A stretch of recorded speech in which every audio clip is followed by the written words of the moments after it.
Di sebuah rimba yang lebat di Sumatera, hiduplah seorang lelaki bernama Tapa Gading. Tapa Gading adalah seorang pemburu legendaris di desa kecil yang terletak di tepian hutan. Namun, ia bukan sembarang pemburu. Ia dikenal sebagai jagal harimau. Tidak ada harimau yang mampu lolos dari bidikan tombaknya. Kulit harimau dan taringnya telah menjadi simbol kebanggaan Tapa Gading, sekaligus sumber ketakutan bagi penduduk desa. Penduduk desa menghormati Tapa Gading karena keberaniannya, tapi di dalam hati mereka, ada ketakutan yang sulit mereka sembunyikan. Tapa bukanlah orang yang murah hati. Ia seringkali sombong dan berkata, di hutan ini, akulah raja, harimau hanya binatang. Mereka tidak lebih dari buruan untuk kebanggaanku. Namun, hutan punya caranya sendiri untuk menjaga keseimbangan. Dan itulah awal dari kisah ini. Suatu malam, Tapa Gading memasuki hutan. Ia mendengar kabar dari penduduk bahwa ada harimau besar yang telah memangsa ternak desa. Dengan tombak di tangan, ia melangkah mantap. Namun, saat ia menemukan jejak harimau itu, tiba-tiba seekor harimau tua muncul di hadapannya. Mata harimau itu memancarkan sorot yang tak biasa, seolah-olah ia memahami dunia lebih dari sekadar binatang buas. Tapa mengangkat tombaknya. Namun, sebelum ia meluncurkan senjatanya, harimau itu mengaum keras. Suaranya menggema hingga membuat Tapa terdiam. Ia merasa tubuhnya seolah terkunci, matanya terpaku pada mata harimau tua itu. Dalam keheningan malam, Tapa mendengar suara, bukan suara biasa, tapi suara yang seolah-olah keluar dari dalam dirinya sendiri. Manusia, kau telah melukai hutan. Kau pikir membunuh kami adalah kekuatan, tapi itu adalah kebodohan. Kau telah merusak keseimbangan yang dijaga oleh leluhurmu sendiri. Tapa Gading merasa gemetar.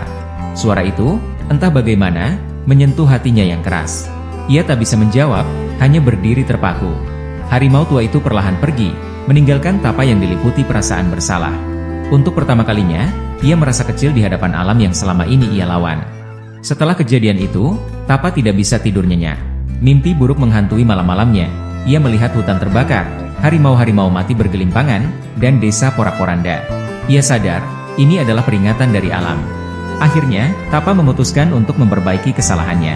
Ia mendatangi seorang tetua desa yang bijaksana, Pak Leman, yang dikenal memahami adat dan kearifan lokal. Pak Leman mendengarkan cerita Tapa dengan seksama, lalu berkata, jika kau benar-benar ingin menebus kesalahanmu, kau harus mengembalikan apa yang telah kau ambil dari hutan. Tidak mudah, tapi ini adalah satu-satunya jalan. Tapa Gading pergi ke hutan membawa taring dan kulit harimau yang pernah ia ambil.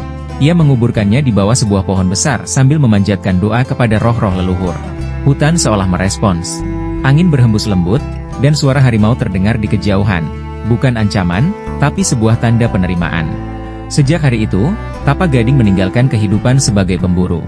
Ia menjadi penjaga hutan, melindungi satwa liar dari pemburu lain. Penduduk desa yang dulu takut padanya kini menghormatinya sebagai pelindung alam. Ia mengajarkan mereka tentang pentingnya menjaga keseimbangan, tentang hubungan manusia dan alam yang tak bisa dipisahkan. Harimau tua itu, ia tak pernah terlihat lagi.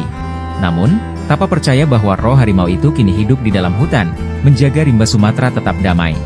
Dan begitulah, kisah Tapa Gading menjadi legenda. Ia mengajarkan kita bahwa kekuatan sejati bukanlah menaklukkan, tapi melindungi. Hutan bukanlah tempat untuk ditakuti atau dieksploitasi, melainkan tempat di mana manusia dan alam bisa hidup berdampingan.